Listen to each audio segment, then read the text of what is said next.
Hi friends, welcome back to our channel Esha boutique. ఈరోజు మన design వచ్చేసి కంప్యూటర్ ఎంబ్రాయిడరీ డిజైన్ అండి. కట్ వర్క్తో విత్ లీవ్స్ వచ్చింది. చాలా బాగా వచ్చింది. ఫినిషింగ్ అయితే బ్యాక్ సైడ్ వర్క్ జరుగుతుందండి. మనకి సిస్టంలో ఎట్లా ఉండిద్ది వర్క్ అనేది ఒక్కసారి చూపిస్తా చూడండి. సిస్టంలో అయితే మనకి ఈ విధంగా కనిపిస్తుంది అనమాట. బ్యాక్ సైడ్ ఇంకా అక్కడక్కడ ఒక బుటీ కూడా వేయాలి. బుటీ వేసాక back side, front and hands ఎట్లా వచ్చాయి అనేది మీకు క్లియర్గా ఈ వీడియోలో చూపిస్తా చూడండి. చూసారు కదా, బ్యాక్ సైడ్ వచ్చేసి డిజైన్లో ఏ లీఫ్ అయితే వచ్చిందో, ఏ ఆకులాగా అయితే వచ్చిందో షేప్, అదే షేప్ తీసుకొని అక్కడక్కడ ఒక బుటీ వేసానండి. ఓవరాల్గా బ్యాక్ సైడ్ లుక్ ఇది. అండ్ ఇది వచ్చేసి ఫ్రంట్ సైడ్ అండి.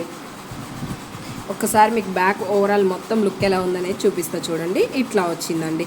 ఈ డిజైన్ మీలో కనుక ఎవరికైనా నచ్చినట్లయితే స్క్రీన్ షాట్ తీసుకొని పైన కనిపిస్తున్న వాట్సాప్ నెంబర్కి వాట్సాప్ చేస్తే మేము డీటెయిల్స్ అనేది మెన్షన్ చేస్తాము. అండ్ ఇవి వచ్చేసి హ్యాండ్స్. కస్టమర్ హ్యాండ్ లెంత్ అనేది ఓన్లీ 9 ఇంచెసే ఉంది. సో 9 ఇంచెస్ వరకు మాత్రమే దాన్ని అడ్జస్ట్ చేసి కస్టమైజ్ చేసి వర్క్ చేసామన్నమాట. హ్యాండ్స్కి కూడా కింద సైడ్ మీరు గమనించినట్లయితే కట్ వర్క్ వచ్చింది అండ్ స్ట్రైట్ లైన్స్తో లీఫ్ వర్క్ వచ్చింది. చాలా బాగా వచ్చిందండి ఫినిషింగ్ అయితే.